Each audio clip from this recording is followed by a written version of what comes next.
Sometimes when we suddenly become inspired and brave and start to take a leap, for example, changing career or something,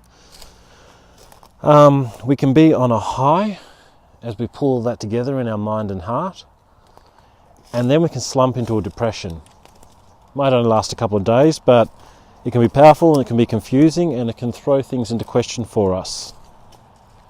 So what do I want to say about that? Well, I'm pointing to a pattern here, obviously. I'm not pointing to something that's one-off in one person, but something that does happen.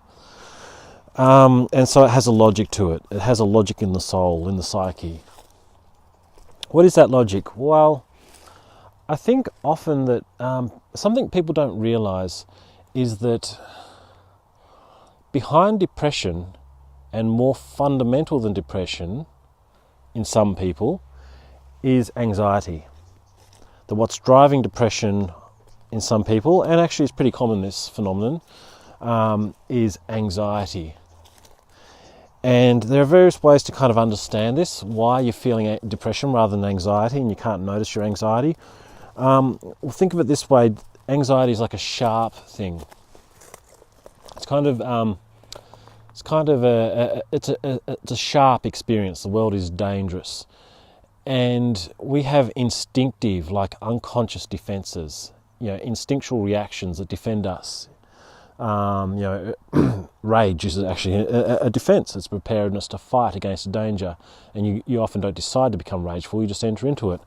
Well, in this example, I think becoming depressed can be a kind of defense, because depression is like casting a grey, fluffy, like amorphous, heavy blanket. Not fluffy, a kind of heavy grey blanket over everything, and also taking the steam out of your own emotions, because it takes a lot of energy and engagement to be distressed and anxious.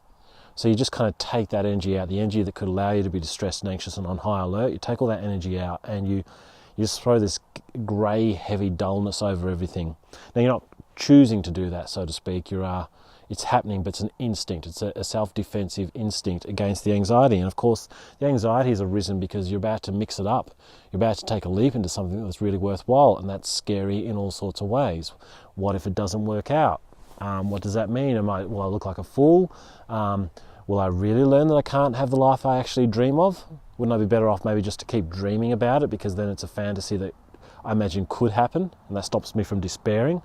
All these reasons that we might taking a leap into what you really want is scary. It's destabilizing financially, of course.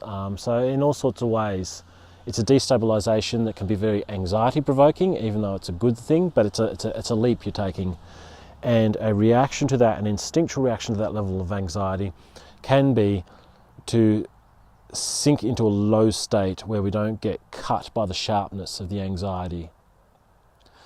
So the depression in this context is not information about whether or not you're doing the right thing in taking a leap.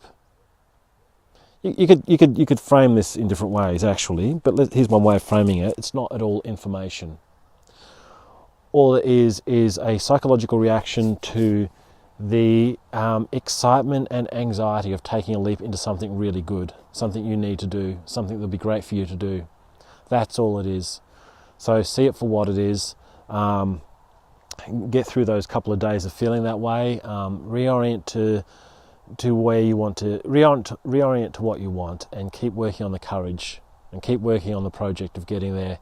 Ignore the depression, which typically will go away. Don't give into it, and don't be dissuaded by it as if it's telling you something. It's useless. It's a pointless reaction. Just continue and take your leap and create this new thing that you want to create.